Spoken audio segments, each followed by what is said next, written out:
Hello legends, कैसे हो आप सभी का स्वागत है सोशल साइंस चैप्टर वी के ब्रांड एपिसोड में। आज के एपिसोड में हम क्लास 9 हिस्ट्री के chapter number 3 Nazism and the rise of Hitler के पार्ट 2 को एक्सप्लेन करेंगे with notes. So without wasting time let's begin the video. Germany के अंदर पॉलिटिकल और इकोनॉमिक इंस्टेबिलिटीज के चलते हुए डिक्टेटरशिप यानी कि तानाशाही स्थापित हो चुकी थी, यानी कि हिटलर वहां का रूलर बन चुका था। एक शॉकिंग फैक्ट, क्या आपको पता था हिटलर जर्मनी में पैदा नहीं हुआ था, वो हुआ था ऑस्ट्रिया के 1889 के साल में पैदा हुआ था। ठीक है, उसकी जवानी गरीबी में बहुत बीत चुकी थी और जब वर्ल्ड वॉर फर्स्ट हुआ था तब उसने बहुत बहादुरी दिखाई थी, यानी कि वो एक मैसेंजर की तरह काम किया था और उसी के चलते उसको बहुत सारे मेडल्स मिले थे बहादुरी के लिए। लेकिन जब जर्मनी, ऑस्ट्रिया और हंगरी हार गए थे तो उसको बहुत दुख हुआ था और ट्रीटी ऑफ वर्सेस के बाद में उसके आंखों में बहुत गुस्सा आ चुका था। साल 1919 में उसने एक ग्रुप ज्वाइन किया था, उसका नाम था जर्मन वर्कर्स पार्टी। आगे चल के जब वहां का लीडर बन गया होगा तो उसने उसका नाम बदल के रख दिया था national socialist German workers party. बहुत लंबा नाम है, राइट। आगे चलकर उसको बहुत पॉपुलरली जाना गया दी नाजी पार्टी के नाम से। जब उसके हाथों में पावर आ चुका था तब उसने सोचा मैं बर्लिन जाऊंगा और वहां पर पावर को सीज कर लूंगा, लेकिन वो हार गया, उसको जेल में डाल दिया था। आगे चलकर उसको रिलीज किया, लेकिन जब द ग्रेट इकोनॉमिक डिप्रेशन आया था तो उसको बहुत फायदा हुआ था। क्यों? जो नाजिज्म का जो प्रोपेगेंडा था यानी कि आइडिया ऑफ स्ट्रक्चर था, उसको बहुत फायदा मिला था। नाजिज्म एक मास पॉपुलेशन को हासिल कर चुका था, सब लोग उसको जानते थे अब, क्योंकि उनको भरोसा था कि ये इन लोगों के साथ अपन सपोर्ट देंगे तो फिर ये हमारे बहुत ब्राइट फ्यूचर के लिए काम करेंगे। सब लोग उसको एक मसीहा की तरह ट्रीट करने लग गए थे, यानी कि वो इंसान जिसको भगवान ने भेजा है लोगों को बुरे समय से आजाद कराने के लिए। और ऊपर से उसने एक इंपॉर्टेंट स्लोगन भी दी थी, जो कि one people one empire and one leader, जिसके चलते उसने ऑस्ट्रिया और जर्मनी को यूनिफाई कर दिया। यूनिफाई तो नहीं बोल सकते, एकजुट कर दिया था बोल सकते हैं। ऊपर से उसने अपने लोगों से यह भी वादा कर दिया था कि वो जर्मनी को बहुत पावरफुल नेशन बनाएगा, बाहरी ताकतों को बाहर निकाल देगा, यानी कि बाहरी पावर्स को वो थ्रू आउट कर देगा और जो आके अनएम्प्लॉयड लोग हैं उनको एम्प्लॉयमेंट देगा और साथ ही साथ जो जर्मनी की जो बेइज्जती हुई थी उसको वापस वो इज्जत में बदल देगा। तो इसी के साथ जो पार्टी 1928 में सिर्फ 2.6% वोट हासिल कर पाई थी, उसने 1932 में लार्जेस्ट पार्टी बन गई थी 37% वोट्स के साथ में। हिटलर ने एक न्यू टाइप ऑफ पॉलिटिक्स को डिजाइन किया था, वो रिचुअलाइज्ड प्रोसेस को फॉलो करेगा, यानी कि लोगों की भावनाओं के साथ रहेगा।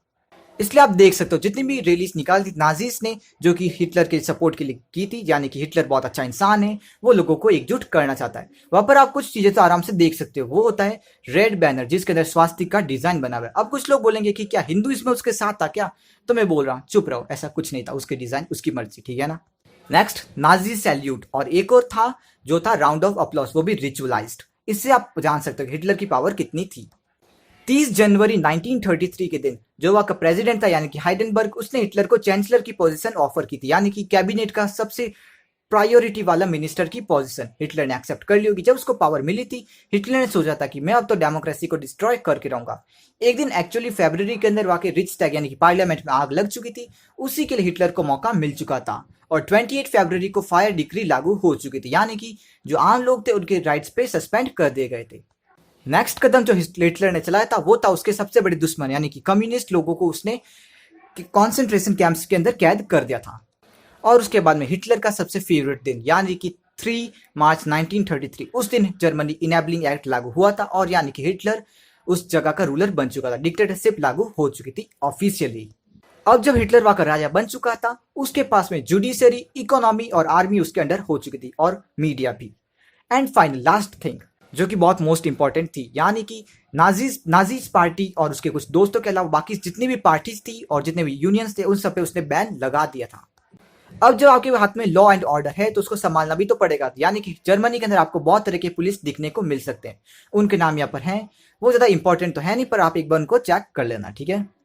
पर जो ये पुलिस थी वो बहुत बुरी थी, यानी कि लोगों को बिना लॉ के पकड़ लेते अपनी मर्जी से, बिना किसी लीगल प्रोसीड्योर के। हिटलर ने देश की अर्थव्यवस्था यानी कि इकोनॉमी को सुधारने के लिए एक बंदे को अपॉइंट किया था, उस इंसान का नाम था हिजालमार। उसने बहुत अच्छे काम किए थे, जैसे कि उसने एक सुपर हाईवे भी बनाया था जर्मनी के अंदर और एक पीपल्स कार थी, उसका नाम था वॉल्क्सवेगन। उसकी आप बुक के अंदर फोटो देख सकते हैं, बहुत अच्छी कार है। साल 1933 के अंदर हिटलर ने यूनियन ऑफ लीग्स यानी nation of league of nation, यहाँ जो भी नाम है उनके साथ पंगा ले लिया और साथ ही साथ 1936 के अंदर अपना प्यारा राइनलैंड को वापस छीन लिया था। और वो जो इंसान था ना हिजालमार, वो अपने काम में पूरी तरह से सक्सेसफुल नहीं हो चुका था। उसने हिटलर को ये भी एडवाइस दी थी कि जो आप ये रीअरेंजमेंट के जितने भी पैसे वेस्ट करे उसको मत करो, और हिटलर को गुस्सा है, उसने उसको डिस्क्वालीफाई कर दिया था। तो फिर हिटलर ने कहा तुम लोगों से तो कुछ नहीं होने वाला, इस कहानी को मुझे ही बदलना पड़ेगा, यानी कि उसने वॉर का साथ लिया था। तो फिर सितंबर 1939 के अंदर उसने पोलैंड पे आक्रमण कर दिया था। उसी के साथ में फ्रांस और इंग्लैंड के साथ वॉर भी होती रही थी। साल 1940 के अंदर उसने जर्मनी, इटली और जापान के साथ में एक ट्राइपैटिक पैक्ट साइन किया था, जिसके चलते जर्मनी को बहुत पावरफुल मिल चुकी थी, यानी कि हिटलर को इंटरनेशनल पावर गेन करने का मौका मिल चुका था। साल के एंड तक हिटलर को बहुत पावर मिल चुकी थी, यानी कि वो अपने पाइनेकल पे पहुंच चुका था, पीक पे।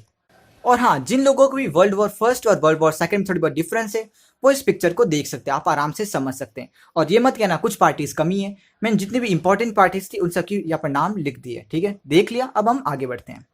हिटलर का एक बहुत ही बड़ा सपना था, जैसे कि उसको ईस्टर्न यूरोप पे पूरा रूल करना था। इसलिए उसने क्या किया, उसने अपनी जो रशिया थी यानी कि सोवियत यूनियन, उस पर आक्रमण कर दिया था। जर्मनी के ईस्टर्न साइड में था रसिया और वेस्टर्न साइड में था इंग्लैंड यानी कि ग्रेट ब्रिटेन। दोनों साइड में लड़ाई हो रही थी। इसके चलते होना क्या था, रसिया से वो हार गया और लगभग 50 साल तक उन लोगों ने रूल किया था, यानी कि ईस्टर्न यूरोप पे रसिया ने रूल किया था। जो अमेरिका कंट्री थी, उनका मूड नहीं था वर्ल्ड वॉर सेकंड में आने का, लेकिन उसको फोर्स किया गया था जापान और जर्मनी के पैक्ट ने, यानी कि उनकी दोस्ती ने।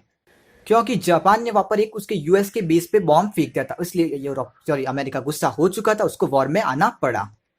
उसके आते ही आप समझ सकते हो कि जर्मनी की हार तो निश्चित हो चुकी थी, यानी कि अमेरिका ने जिता दिया था मई 1945 में। और साथ ही साथ जापान के अंदर हिरोशिमा और नागासाकी पे भी उन लोगों ने बॉम्ब फेंक दिया था, एटम बॉम्ब, जो कि बहुत बुरी बात है। इसी के साथ ही पार्ट कंप्लीट होता है, लेकिन मैं आपको कहना चाहता हूँ, प्लीज टू दी पॉइंट कुछ अच्छा सा कमेंट पढ़िए करिए, मतलब कि ताकि मेरे को पढ़ने में मजा आ सके। सो इसी के साथ ये पार्ट कंप्लीट होता है। So good bye.